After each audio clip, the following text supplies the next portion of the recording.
Well, I don't have an allowance, but my parents give me money. I like to spend my parents' money. Teens get their money from ATMs, of course. I think of them as automated teller moms.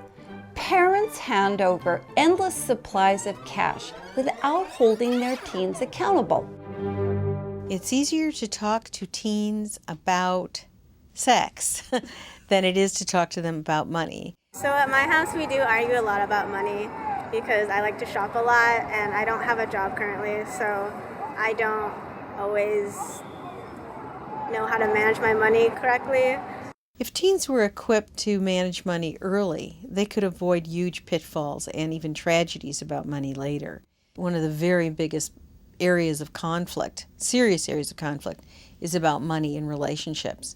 They haven't learned what things put them in trouble, and they go for each other. So giving teens the skills early on in life is really going to help them be a much better spouse and partner later on. I've never taken a class that has to do with money, and I've never really heard any teachers talking about managing money or anything like that. Money management isn't taught in schools, so the responsibility falls on parents. Parents are desperate to teach their teens how to manage money, but they simply don't know how. They don't have the tools.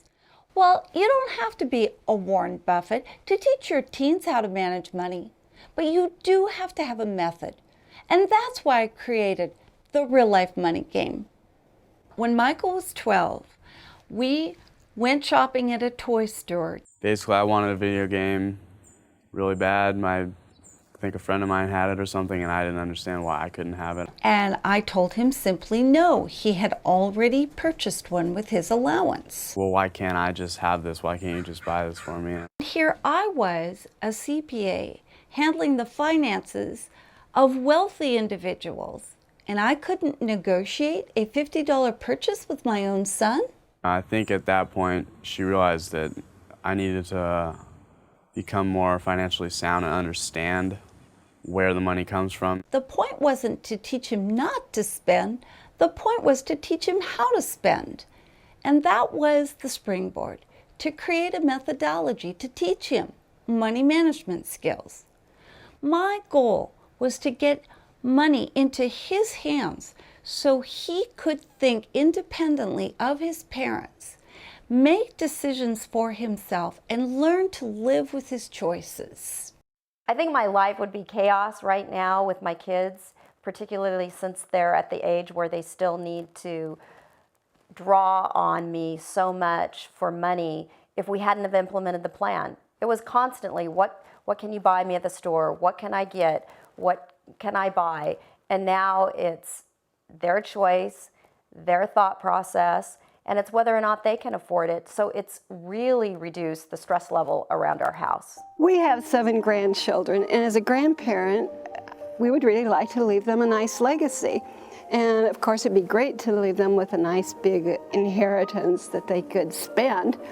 But I would rather leave them with the skills and the knowledge of how money works and how they can really build their own wealth throughout their lives. And I think learning to play the real life money game with your teen is really a better legacy than actual cash, because they can build their own wealth and make their own lifestyle choices to have a really rich and interesting life. My mission is to equip parents with the tools to help them teach their teens how to manage money. Teens will develop lifelong money management skills that go beyond balancing a checkbook. Playing the game instills in teens sound financial instinct, entrepreneurial spirit, and financial independence. As I always say to parents, have them play or you will pay. I went over my text messaging limit, 700 text messages, so my mom had to pay an extra $30 on my bill. And pay. I caused my parents a couple $100 worth of additional charges. Combination of texting and talking too much on the phone went over by a lot. And pay.